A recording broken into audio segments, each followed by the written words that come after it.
सावित्रीबाई के जन्म जयंती पर आपके सर विचार। सावित्रीबाई फुले महान विदुषी थीं।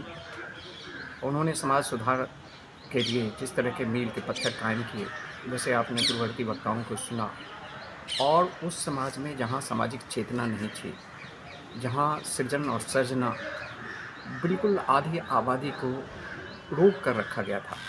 ऐसा लग रहा था कि ज्ञान का क्षेत्र शूद्रों के लिए और स्त्रियों के लिए वंचित था। ज्ञान के क्षेत्र में उनका प्रवेश निषेध था। ऐसी स्थिति में सावित्रीबाई फुले ने जब 1831 ईस्वी 3 जनवरी की उनकी पैदाइश एक मील का पत्थर है, और उसके बाद प्रथम शिक्षिका होने के नाते जिस तरह का आंदोलन, जिस तरह के क्रांतिकारी कदम सावित्रीबाई फुले ने उठाई, जिस तरह के कदम से पूरा जो मील का पत्थर साबित हुआ और आगे भी आने वाली पीढ़ी को भी अभिप्रेरित और अनुप्राणित करती रही। मुझे लगता है कि उनका जाना एक अविस्मरणीय घटना थी। और आज भी पूरे बिहार सरकार हो या भारत सरकार, अगर महिलाओं के सशक्तिकरण की बात होती है, बच्चियों की सुरक्षा की बात होती है, नारी समानता की बात होती है, या जेंडर जस्टिस की बात होती है, ह्यूमन राइट्स की बात होती है, एक समानता की बात होती है, स्त्रियों की आज़ादी की बात होती है, मुझे लगता है कि सदियों का जो घुटन है, जो पीड़ा है, जो अंतर्द्वंद है, जो अभिव्यक्ति की आज़ादी नहीं है, महिलाएं अपने बारे में सोच नहीं सकती, बोल नहीं सकती, आगे नहीं जा सकती, परिवार का भी बंधन है, समाज का बंधन है, राजनीतिक सीमाएं हैं।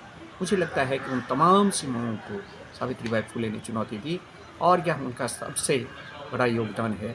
हम सभी को उनके पद चिन्हों पर, उनके दर्शन पर, उनके सिद्धांत पर, उनके कार्यक्रम पर और शिक्षा के माध्यम से ही मुक्ति मिल सकती है। इसके लिए हमें कार्य करना चाहिए, और वह एक महत्वपूर्ण योगदान होगा जिसे हमें प्रयास करना चाहिए। इसी दिशा में हमें काम करना चाहिए। बहुत बहुत धन्यवाद। सावित्रीबाई फुले जयंती पर आपके विचार। सावित्रीबाई फुले का जो कार्य है, उन्होंने जो भारत के समाज के लिए कार्य किया है, और उनके कार्यों को जो आज हम लोग नमन और जो है उनका वंदन करने का दिन है।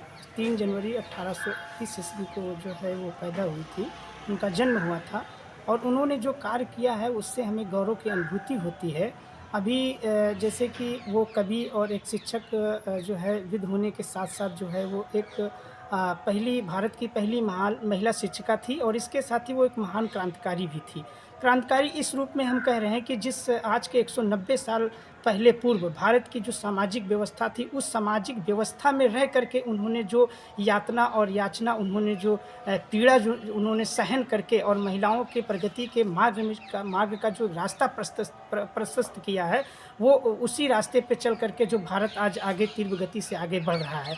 एक उन्होंने महाराष्ट्र में जो है एक मारवाड़ी गाँव है, वहाँ पर वो पहला स्कूल उन्होंने जो है बालिकाओं की शिक्षा के लिए खोला था, जो उस समय दौर में 3 या 4 कन्याएँ पढ़ने आती थी, जो आगे चल के बढ़ कर के 40 स्टूडेंट उस स्कूल में हुई थी। इसके साथ ही उन्होंने जो विधवा महिलाएँ होती थी, 12-13 वर्ष में बाल विवाह हो जाता था, और वो जब महिलाएँ जो है उनके हस्बैंड पति जो है मृत्यु हो जाती थी, तो विधवाओं को जो है एक विधवा के रूप में जीवन जीना पड़ता था। केस यहाँ तक के कटवा करके एक कुरूपता चेहरे को प्रदान कर दिया जाता था, ताकि उनके अंदर कोई आकर्षण न रह जाए। तो इस कुप्रथा को भी वो रोकने के लिए बहुत भरसक प्रयास की, काम भी की। उन्होंने विधवाओं के लिए एक अलग से आश्रम खुलवाए, और इसके साथ ही एक काशीबाई करके एक महिला थी, जो गर्भवती हो गई थी, और उसको समाज ने बहिष्कृत कर दिया था। उस गर्भवती जो है उससे बालक जो पैदा हुआ, उसको उन्होंने अडॉप्ट किया, उसको अपनाया, और वो आगे चल कर के जो है एक डॉक्टर यशवंत राव के रूप में प्रसिद्ध हुआ, जो आगे भारत में जब महाराष्ट्र में